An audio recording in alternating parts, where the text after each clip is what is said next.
Bienvenue à tous, content de vous retrouver encore une fois. Je vais revenir sur par rapport à hier, puisque hier j'ai parlé de certaines choses et apparemment ça a plu à certains, puisque on m'a posé une question et on m'a dit tiens, est-ce qu'il y a moyen que tu en dises un petit peu plus sur la publicité? Alors effectivement, je peux aborder ce sujet de la publicité puisque hier, je parlais donc du principe des sectes, ce genre de choses, voilà. Et en fait, dans la publicité, c'est la même chose, puisque pour faire en fait en sorte que la personne plonge entre guillemets vers la publicité, j'avais abordé un peu hier le sujet. J'avais évoqué cette idée que on choisit un produit parce qu'il a été élu meilleur produit de l'année. Si vous étiez là hier, vous avez peut-être entendu ça. Et puis, il y a d'autres stratégies dont j'aimerais parler aujourd'hui parce que le sujet est tellement long, en fait, sur ce thème-là. Et je voulais vous parler aujourd'hui de la stratégie de l'erreur. C'est des stratégies qui sont très subtiles, qui sont utilisées aussi en publicité. Alors, quand je dis erreur, c'est pas que erreur, c'est les stratégies d'erreur, les stratégies du ridicule. Tout ça, en fait, c'est stratégique. Ce sont des stratégies. C'est-à-dire que les publicistes, ce n'est pas pour rien que ça coûte cher, une publicité. Ils ne sont pas idiots pour faire des choses qui sont ridicules pour le public. Parce que, alors, on pourrait se dire, oui, mais alors, quel intérêt de faire du ridicule? C'est idiot. Eh bien, le ridicule, les erreurs, toutes ces choses-là, ça marque les esprits. Quand quelqu'un fait une erreur ou quand quelqu'un a l'air complètement mais ridicule, ça marque l'esprit à un niveau inconscient. Et comme moi, j'aime bien tout ce qui touche à l'inconscient, puisque c'est à la fois mon métier, puis j'ai beaucoup étudié ça, eh bien, effectivement, ce sont des stratégies qui sont invisibles à l'œil nu. Ça veut dire que vous, d'apparence, vous vous moquez des autres en disant non mais ils sont ridicules, pourquoi ils font ça, c'est nul, c'est voilà. Et je vais vous donner un exemple qui parlera sans doute à tout le monde parce que moi, quand j'avais la télé, même quand j'étais gamin, je riais moi-même de ces pubs ridicules. Et pour moi, les pubs les plus ridicules, mais vraiment, ça me faisait vraiment rire. Je me disais ils n'ont rien dans le citron pour faire des pubs aussi bêtes. Ces pubs, c'était les pubs sur la lessive. Alors, ça doit exister encore aujourd'hui, puis il y a sans doute des pubs aussi ridicules, encore une fois, mais les gens, je me disais, mais ils se moquent du monde de faire des pubs aussi bizarres. Alors, il y avait des gens qui chantaient, enfin voilà, dans la pub de la lessive. Alors, en fait, c'était pour promouvoir la marque de la lessive, et tout le monde, j'allais dire, c'était plat, c'était à la limite risible, on avait envie de rire en voyant ces pubs. Et on disait, mais comment ils nous mettent des pubs comme ça aussi bêtes? Eh bien, en fait, l'idée de la stratégie, c'est que la pub, par exemple, pour la lessive, c'est fait pour laver notre cerveau. Et oui, c'est marrant, mais c'est comme ça. Mais il n'y a pas que les pubs pour les lessives, hein. Mais je veux dire que une publicité, pour qu'elle marque l'inconscient de la personne, pour qu'elle marque votre esprit, elle doit quelque part sortir de l'ordinaire. Plus elle est caricaturale, plus elle est ridicule, plus elle est, c'est vraiment risible. On se dit non, mais ils nous prennent pour des imbéciles, ils croient qu'on va plonger. Plus vous baissez votre sens critique en fait, puisqu'à un moment donné, vous riez, vous vous détachez en quelque sorte du message qui passe. Ça veut dire qu'au même moment où vous êtes en train de rire en disant non mais n'importe quoi, eh bien le slogan, il vient et vous le prenez, on va dire, en pleine tête, quoi, au niveau de l'inconscient. Et alors, il y a d'autres endroits où il y a des erreurs. Par exemple, les magiciens le savent très bien. Je veux dire, vous faites un tour de magie. Moi, ça m'est arrivé de faire des tours de magie. Et dans la routine, on appelle ça une routine en magie, dans la routine de magie, il y a volontairement une erreur. Mais l'erreur, elle est faite, le magicien sait qu'il va faire une erreur puisqu'il l'anticipe. Il le fait lui-même consciemment. Le but de l'erreur, c'est de captiver l'entourage. C'est-à-dire que quand vous faites une erreur, l'entourage avec son ego et sa fierté se dit « Ah, il est en train de se tromper, il a fait une erreur. » Surtout si vous jouez bien le jeu. C'est-à-dire vous faites là et vous dites « Mince, il y a un problème. » Mais en fait, tout ça, vous l'avez anticipé. Et du coup, l'autre en face, qu'est-ce qu'il fait? Il se dit « Tiens, il est en train de se tromper dans son tour. » Et là où ça devient intéressant, et c'est là le coup de grâce, c'est quand finalement vous vous rattrapez dans l'erreur et que c'était une stratégie. Et là, l'autre, quelque part, est bluffé. Il se dit « Waouh, trop fort !» parce que quelque part, il croyait que vous, le magicien, qui d'habitude aurait pu faire un tour merveilleux, eh bien, vous vous êtes laissé piéger par une erreur. Et en fait, non, tout a été calculé. Et c'est comme ça dans beaucoup de domaines. Donc, je parlais de la publicité, je parlais aussi évidemment donc de la magie. On trouve ça aussi, par exemple, en politique. Par exemple, vous avez des gens qui, par exemple, en politique, dans le monde du gouvernement, qui pourraient, par exemple, faire croire qu'ils font des erreurs. Et donc, le public va dire, non, mais ils sont ridicules, hein, franchement, faut qu'ils arrêtent leur métier, là, hein, ça va pas du tout. Et en fait, ce qui se passe, c'est que en riant de leurs erreurs, de leurs pseudo-erreurs, parce que quelque part, tout est stratégique. C'est-à-dire que quelque part, l'exemple là que je donne sur la politique, comme la magie, comme la pub, toutes ces erreurs ne sont pas des erreurs. Et c'est là où souvent le peuple, d'une manière générale, ou le monde, ou le public, se fait piéger. C'est parce que quelque part, il voit ce qu'il y a en surface. En surface, c'est ils ont fait une erreur, n'importe quoi, ils ont dit ça aujourd'hui, ils disent l'inverse. Quelque part, tout est calculé, c'est-à-dire que en faisant ça et l'inverse, qu'est-ce qui se passe dans votre cerveau à un niveau inconscient? Il y a une confusion qui se crée. Votre cerveau est confus et dans la confusion, eh bien, il y a une fragilité qui se met en place. Surtout si, par exemple, on joue avec des peurs, avec quelque part des choses qui sont utiles pour vous, indispensables, qui sont même, j'allais dire, votre survie. Vous êtes là, vous êtes un peu, j'allais dire, entre deux. Vous dites, mais qu'est-ce qui se passe? Là, je reste sur mon exemple de la politique, comme ça, hein, par hasard. Tiens, ils ont dit ça, puis aujourd'hui, ils disent l'inverse. C'est pas normal. Non, mais ils sont ridicules. Ils sont nuls. Ils sont vraiment pas compétents. C'est ça qu'on entend souvent, hein, quand on parle de politique. Ils sont pas compétents. Mais quelque part, vous imaginez bien que si ces gens-là sont plusieurs, ils se sont organisés, tout est bien conçu pour que justement ces erreurs soient des pseudo-erreurs. Donc il n'y a pas réellement d'erreurs, il y a juste des stratégies. Et ça, on le trouve aussi dans le domaine, comme je disais, de la magie ou de la publicité. C'est très puissant. Et donc, il y a aussi d'autres choses. Alors ça, c'était un exemple que je donnais, l'exemple de l'erreur, l'exemple du ridicule. Plus c'est ridicule, plus ça marque l'inconscient de la personne. Il y a quoi encore? Il y a tout ce qui est lié à, comment dire, pour vous soumettre, par exemple, à l'achat d'un produit. Ou on va prendre un autre exemple. Imaginez une émission à la télévision. Alors, une émission à la télévision, imaginez dans une heure d'écoute, allez, on va dire 20 heures par exemple. Imaginez, par exemple, qu'est-ce qui se passe? Il y a ce qu'on appelle des chauffeurs de salle.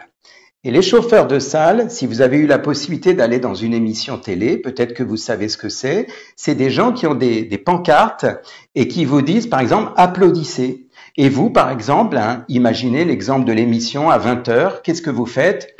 Vous applaudissez et du coup, eh bien, qu'est-ce qui se passe? Vous êtes en train d'entrer dans un rituel malgré vous. C'est-à-dire qu'à chaque fois que le chauffeur de salle va brandir sa pancarte, votre réflexe primaire à un niveau inconscient, ça va être d'applaudir, même si vous n'aviez pas prévu de le faire. Tout comme dans certaines émissions ou films, il y a des rires. Et les rires sont faits pour vous inciter à rire, parce qu'il y a un mimétisme qui se met en place. À la base, il n'y a peut-être rien de risible, mais dès que vous entendez un rire, eh bien, comme on dit, le rire, quelque part, est communicatif. Donc, si vous entendez dans une émission, vous savez, les émissions américaines ou je ne sais quoi, il y a des moments où ils poussent les rires. C'est comme s'il y avait une machine qui mettait en route le rire. Eh bien, vous, spontanément, vous vous mettez à rire parce que vous dites, tiens, c'est inconscient, vous vous dites, c'est comme si inconsciemment, vous vous disiez, tiens, il rit, donc c'est rigolo, donc je dois rire. Et tout ça, c'est juste simplement pour faire de l'audience, par exemple à la télévision. Donc l'exemple, comme je disais, d'applaudir à une certaine heure, par exemple, par rapport au chauffeur de salle, eh bien, tout ça, c'est pour créer un rituel. Et le rituel va créer une soumission progressive par rapport à ce rituel, parce que c'est un réflexe conditionné, le principe de Pavlov, si vous connaissez. Et donc l'idée, c'est que ce rituel, une fois qu'il est intégré dans votre cerveau, eh bien, c'est très difficile de revenir en arrière parce que c'est devenu comme une sorte de moyen incontournable de faire quelque chose qu'on vous a enseigné. Donc, si le chauffeur de salle, à chaque fois qu'il brandit la pancarte, même si vous n'avez pas envie, il brandit la pancarte « Applaudissez », vous applaudissez mécaniquement. Et quand je dis mécaniquement, c'est là où ça devient dangereux, c'est que vous n'avez plus votre libre arbitre. Vous êtes peut-être, au moment de cette émission, en train de penser à autre chose, vous n'avez pas forcément prévu d'applaudir, mais il y a cette mécanique qui s'entretient progressivement, une fois, 2 fois, 10 fois, et à un moment donné, ça devient un rituel qui fait que vous vous soumettez à ce rituel en quelque sorte. Donc, vous voyez que ça va assez loin. Et je remercie la personne qui m'a posé la question sur la publicité parce que ça me permet d'en reparler aujourd'hui, parce que la personne était intéressée. Elle m'a dit c'est intéressant ce que tu as fait hier dans le live, et j'aimerais bien en savoir plus sur la pub. Voilà. Eh bien, effectivement, bon, il n'y a pas que dans la pub, comme je vous ai dit, on trouve ça dans la politique, dans la magie, il y a beaucoup de choses dans les émissions télé, comme je viens de dire à l'instant. Tout est quelque part organisé pour que votre cerveau n'ait plus la place pour réfléchir librement. Parce que les zones de votre cerveau, si vous voulez, pour conditionner un cerveau humain, qu'est-ce qu'il faut? Eh bien, il faut mobiliser nos sens. On a 5 sens. Si vous mobilisez au minimum 3 de vos sens, le conditionnement est installé. Donc imaginez, vous regardez une émission. Eh bien, quand vous regardez une émission, vous avez l'auditif, puisque forcément vous entendez ce que dit la personne. La personne, quand elle parle, elle va créer des images mentales, mais vous avez les images réelles qui sont devant l'écran de la télé. Donc vous avez la vue et l'auditif. Et puis, il y a aussi le ressenti à travers les émotions. Parfois, dans un film, on va rajouter une musique. La musique va vous émouvoir, on va mettre un zoom, on va faire en sorte que, eh bien, à partir de 3 éléments, vous êtes conditionné. Donc, bien sûr, si on rajoute un 4e et un 5e élément, alors là, vous êtes complètement dedans. Mais en fait, tout ça, ce sont des stratégies très puissantes. C'est pourquoi la publicité coûte une fortune. Ce n'est pas par hasard, et surtout à la télévision, parce qu'à la télévision, ce n'est pas juste une émission radio, c'est que vous avez l'image avec. Donc, ça captive complètement votre inconscient.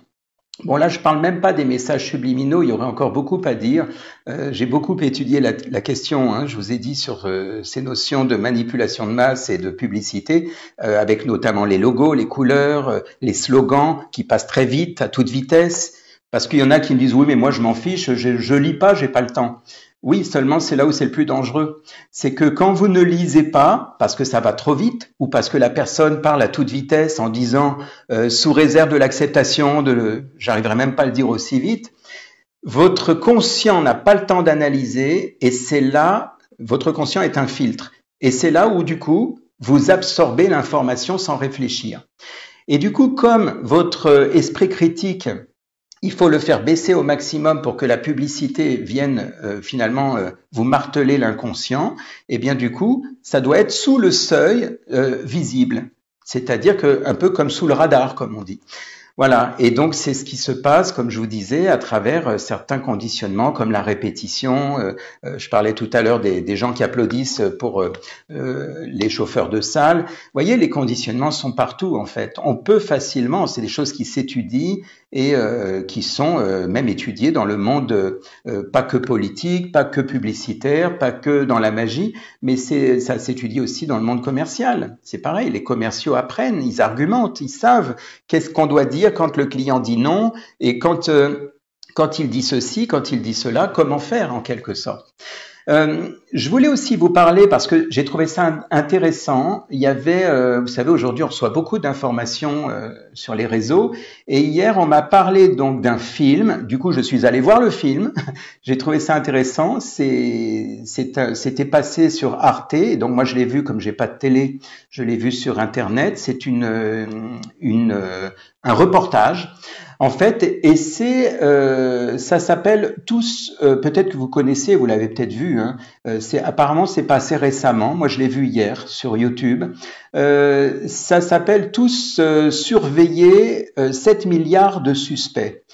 Si vous voulez, dites-moi si vous l'avez vu peut-être, c'est très intéressant. Comme ça nous donne un avant-goût de ce qui va arriver bientôt, enfin ce qui est censé arriver bientôt ici, puisque finalement on se calque un petit peu sur ce qui se passe dans d'autres pays. En fait, l'idée, c'est que dans l'émission, donc je vous rappelle le titre, c'était sur Arte, je l'ai vu sur YouTube, mais c'était sur Arte, ça s'appelle Tous surveiller 7 milliards de suspects. Ça veut dire qu'on est considéré 7 milliards, donc tous comme des suspects en fait. Et l'idée, c'est qu'ils prévoient ça bientôt en France. Je crois que ça a été organisé ou signé il y a un an, d'après l'émission, hein, toujours pareil, l'émission que j'ai vue. Il disait que il y a un an, ça a été signé pour que ça vienne en France. En fait, l'idée, c'est que, bon, déjà là, pendant la période de confinement, je pense que vous avez compris, donc il y a des champignons qui poussent un petit peu partout, donc pour les antennes en fait, hein, donc puisque pendant qu'on est là, et bien voilà. Et donc l'idée, c'est que le but, c'est qu'en France, ce soit comme en Chine. Toujours pareil, hein, je ne m'engage pas, c'est d'après l'émission. Moi, je vous répète ce que j'ai vu dans l'émission d'hier soir, qui était vraiment très intéressante. Et en fait, qu'est-ce qu'ils ont dit? Ah oui, parce qu'en Chine, ils ont créé un système qui est très intelligent. C'est un système qui s'appelle le crédit social. Le crédit social, c'est quoi? Eh bien, c'est que sur votre téléphone, c'est un petit bijou le téléphone, hein, c'est une belle technologie. Sur le téléphone, vous allez avoir en fait une sorte de système de points, comme les conducteurs, comme les gens qui conduisent. Eh bien, un système de points, mais par rapport à votre, comment on appelle ça? Votre obéissance, on va dire, par rapport à votre discipline, par rapport à votre façon de vous comporter dans la vie en général. Et en fait, alors, ce système de points va être très précis parce que grâce aux nouvelles antennes qui vont arriver, eh bien, on peut finalement savoir quasiment au centimètre près, je crois, où vous êtes et qu'est-ce que vous faites. En fait, tout va être, si vous êtes parti dans la pièce d'à côté, si vous êtes là, si vous parlez à quelqu'un. Et en fait, dans l'émission, ils expliquaient que la personne a donc un crédit. Alors, c'est plus 5 points ou moins 5 points. Donc, si vous avez fait, par exemple, quelque chose qui n'est pas conforme à ce que veut le gouvernement, eh bien, on vous enlève des points. Et puis, si vous avez un certain nombre de points en moins, vous ne pouvez plus, par exemple, voyager, vous ne pouvez plus aller dans tel endroit. Il y a des choses, des accès qui vous seront interdits en quelque sorte. Je ne sais pas si vous l'avez vu, hein, cette émission, c'était très intéressant. En revanche, si vous avez des crédits, des points en plus, alors là, pour le coup, ben, ça vous ouvre les portes, vous pouvez accéder à, je sais pas moi, des restaurants, discothèques et tout ce qui s'ensuit. Et alors, ce qui est assez original, c'est que vous pouvez gagner des points si vous dénoncez quelqu'un qui n'est pas comme vous, n'est pas dans la norme. En fait, ça veut dire que vous voyez votre voisin qui est pas dans la norme, vous le dénoncez, vous gagnez des points. Un peu comme chez Amazon. Vous savez, chez Amazon, ils font ça puisqu'ils se dénoncent entre salariés. Et puis, bien, comme ça, ils gagnent des points. Ils gagnent je sais pas si eux, c'est des points ou des primes. Mais voilà, quoi. Donc, c'est assez curieux comme système. Et donc, il y a une surveillance maximale hein, là-bas en Chine. Moi, je suis jamais en Chine, mais dans l'émission, c'est ce qu'ils disent. Donc, il y a notamment de la reconnaissance faciale. Le mieux, c'est que vous regardiez cette émission. Vous verrez, franchement, c'est très instructif. Ils font de la reconnaissance faciale, donc ils ont fiché toutes les personnes là-bas. Et comment dirais-je je me rappelle plus, mais il y a des drones qui surveillent et ils peuvent repérer si la personne elle est soupçonnée de ceci ou de cela. Donc je trouve ça vraiment intéressant.